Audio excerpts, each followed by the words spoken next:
आज के वीडियो का विषय ये है विवाह के पूर्व बरती जाने वाली सावधानियाँ। क्या आप विवाह करने जा रहे हैं? आपकी अपनी राशि क्या है? और आप के होने वाले जीवन साथी की राशि क्या है? आपको किस राशि को देखते हुए कौन सी सावधानियाँ बरतनी चाहिए? सबसे पहले बात कर लें व्यावहारिक रूप से अग्नि तत्व की राशियों की। अग्नि तत्व की राशियाँ हैं मेष है।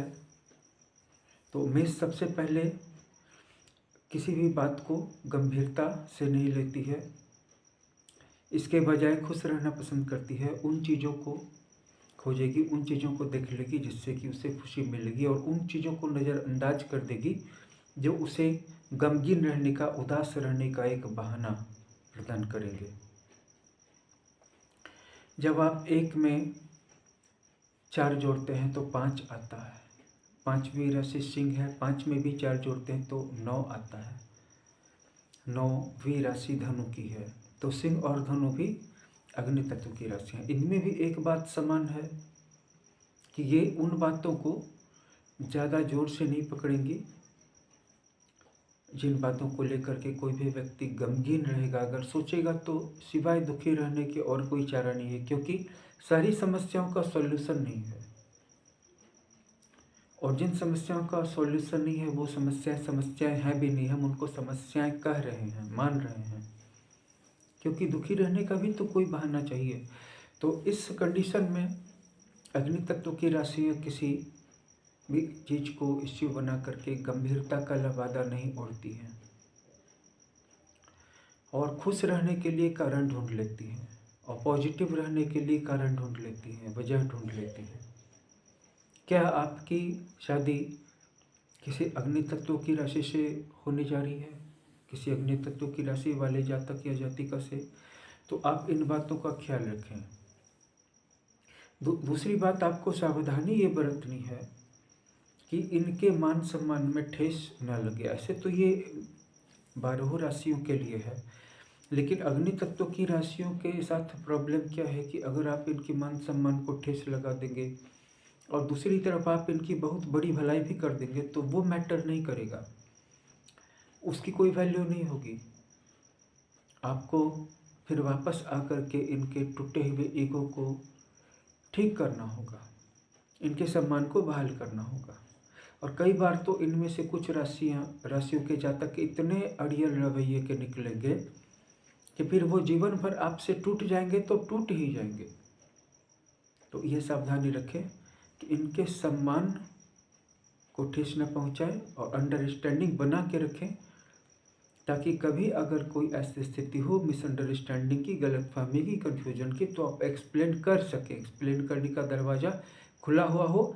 और अगर आप इनसे अड़ गए तब तो फिर कभी भी सुलह होगी ही नहीं, झुकना तो पड़ेगा ही। अगर आप भी अग्नि तत्व के हैं अर्थात मेष, सिंह और धनु के हैं अग्नि त्रिकोण में, तब यही समस्या आपके साथ भी आने वाली है। आपके जीवन साथी के लिए हमेशा आपके ईगो को केयर करके, बचा करके चलना एक बहुत बड़ी चुनौती रहेगी।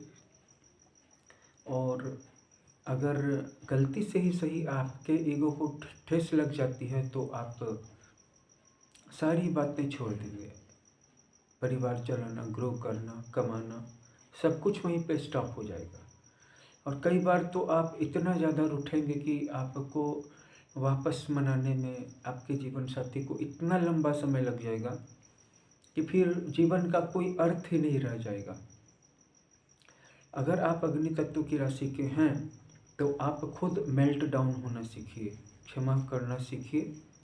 बस बात कर लें, इसके बाद आती है पृथ्वी तत्व की राशि जिसमें वृष, कन्या और मकर है, जिसे इंग्लिश में हम टॉरस, वर्गो और कैप्रिकॉर्न कहते हैं। तो इन तीनों राशियों के साथ एक जो सबसे बड़ी बात है क्वालिटी की, ये किसी की भी बात को सुनते हैं, सुनने की बहुत क्षमता होती है।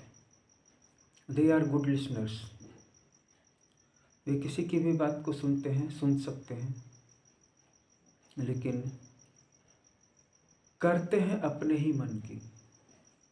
इनमें भी जो तीसरी राशि है मकर राशि, ये इतनी ज़्यादा घाघ होती हैं कि ये अपने जीवन साथी को, अपने लवर को, अपने फ्रेंड को और अपने काउंसलर को जीवन भर इस बात का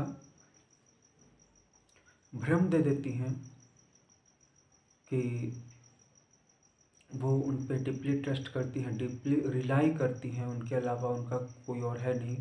लेकिन अंदर ही अंदर में मकर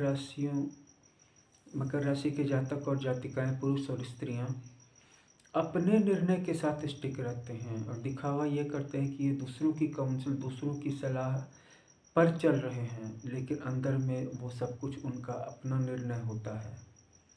कन्या राशि के साथ भी यही बात है कि वो सबकी बात सुनती है, लेकिन आखिर में वही करती है जो उसका अपना चुनाव होता है। हो सकता है कि आपकी दी हुई सलाह और उनका अपना निर्णय एक जैसे ही हो, लेकिन तब भी ये आपको बताएंगे नहीं, आपकी प्रशंसा नहीं करेंगे। कन्या राशि वाले आपकी प्रशंसा नहीं करेंगे, कभी भी आपको ये ग्रेट फील नहीं होने देंगे। ये एक दूसरे ही सोच के सांचे में ढले हुए इंसान होते हैं, पुरुष और स्त्रियां होती हैं। प्रशंसा सिर्फ वो वहाँ पे करेंगे जहाँ पे इनको किसी बात का डर है या जहाँ इनको किसी बात का लाभ होने वाला है, तो वहाँ पे वो प्रशंसा करेंगे, लेकिन बहुत ही पतले ढंग से करेंगे।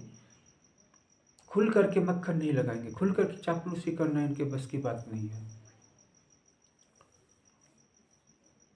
क्योंकि अगर ये खुल करके करेंगे तो इनको ऐसा लगेगा जैसे कि हार गए हैं, हार का लेवल लग गया है। हारने के समय में भी ये हार की एक्टिंग नहीं करते हैं। और वृष राशि वाले ज़्यादा दृढ़ता का परिचय देते हैं बातचीत में भी और डीलिंग में भी, जिसके कारण कि इनको अपनी बात से नहीं बदलने में कोई कठिनाई नहीं होती है। क्योंकि ये शुरू में जो बात कह रहे थे, बीच में भी वही बात कह रहे होंगे और बाद में भी वही बात कहते रहेंगे। तो इसकी वजह से अगर सामने वाला बिल्कुल ही अनरियलिस्टिक है, तब तो उसको इनका मैसेज समझने में कठिनाई होगी। लेकिन सामने वाला अगर लोगों को पढ़ने में सक्षम है और वक्त को, बदलते हुए वक्त को पढ़ने में सक्षम है, तब वह इनके मैसेज को समझ जाएगा, जो अस्पष्टता के बीच में होते हुए भी बहुत हद तक स्पष्ट है। तो वृष राशि भी आपकी बात को सुन सकती है, लेकिन वो करेगी अपने मन का ही। और अगर उसका निर्णय और आपका सुझाव दोनों मेल खा गया है, तो भी वो ये नहीं कहेगी कि हाँ आपने बहुत अच्छा कहा, बहुत अच्छा सोचते हैं, आपका कंक्लूजन बहुत अच्छा होता है, आपका जजमेंट बहुत फाइन है। क्योंकि मैं भी तो यही बात सोच रहा था, मतलब वो आपसे झुक जाए, आपसे पूछने लगे, इस बात की आप अपेक्षा छोड़ दें। तो ये तीनों की तीनों राशियां इस मामले में बुद्धिमान होती हैं, चतुर होती हैं, घाघ होती हैं।